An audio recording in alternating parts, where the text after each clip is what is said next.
आज या भयानक घटनेला घडून 3 दिवस उलटून गेलेत. अद्यापही महाराष्ट्र आणि वारकरी संप्रदाय या दुःखातून बाहेर निघलेला नाही. जी शनिवारी पहाटेच्या सुमारास जी घटना घडली, दुर्दैवी वारकरी संप्रदायातील बीड जिल्ह्यातील 2 हिरे दुर्दैवी एका भीषण अपघातामध्ये काळाने हिरावून नेले. संसार उघड्यावरती पडला आणि या संकटातून, या दुःखातून बाहेर निघण्यासाठी अजून सुद्धा वेळ कमीच पडतोय. एवढी भीषण घटना घडली, परंतु या अपघाताचा संपूर्ण आढावा हा बाहेर आला. अपघात कसा घडला, कुठे गेले होते आणि अपघात कुठे घडला, हे संपूर्ण काही बातमी सर्वांना समजली आणि सर्वांच्या काळजाचे ठोके वाढत गेले. यातून बाहेर निघलेच नाही तोपर्यंतच अजून एक व्हिडिओ समोर येतोय. घडलेल्या भीषण अपघाताचा व्हिडिओ सध्या बाहेर आलेला आहे. हा व्हिडिओ पाहून तर चक्क काळीच तुटेल आणि घटना पाहून तर सर्वांना धक्का बसलाच, परंतु त्या अपघातामध्ये ज्या काही त्या वाहनांची अवस्था झाली ते या व्हिडिओमधून पाहण्यासाठी तुम्हाला अजून एकदा काळीच घट्ट करावं लागेल. तर या व्हिडिओमध्ये टू व्हीलरची अवस्था काय झाली आणि फोर व्हीलरची अवस्था काय झाली. एक 4 चाकी गाडी टू व्हीलरला मोटरसायकलला उडवते आणि टू व्हीलरला उडवल्यानंतर फोर व्हीलरची अवस्था इतकी दयनीय होते. तो अपघात किती भीषण झाला असेल हा त्या व्हिडिओमधून आपल्याला कल्पनेच्या बाहेर जाऊ शकतो.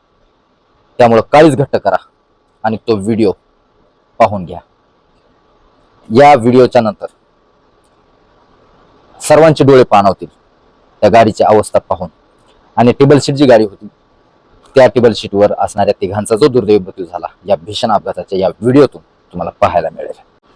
मृदंगाचार्य, मृदंग सम्राट परभणी जिल्ह्यातील जिंतूर तालुक्यातील माऊली महाराज बोर्डीकर आणि बोर्डीज गावचे 45 वर्षीय एक महाराज, जे की भजनानंदी होते, गायक होते, आणि दत्ता महाराज, तेही मृदंगाचार्य मृदंग सम्राटच दत्ता महाराज मोडेकर यांचा या भीषण अपघातामध्ये दुर्दैवी मृत्यू झाला.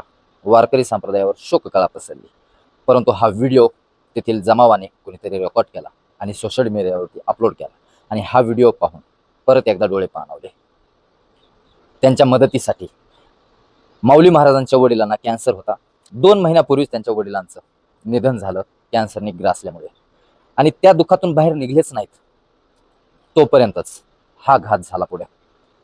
त्यांच्या वडिलांना वाचवण्यासाठी देखील कुटुंबाने, माऊली महाराजांनी आतोनात प्रयत्न केले, संपूर्ण जमापुंजी उडवली, परंतु वडील हाती लागले नाहीत. त्यातूनच 2 महिने उलटून गेले तोपर्यंतच ही घटना घडली आणि संपूर्ण चित्रच बदलून गेली.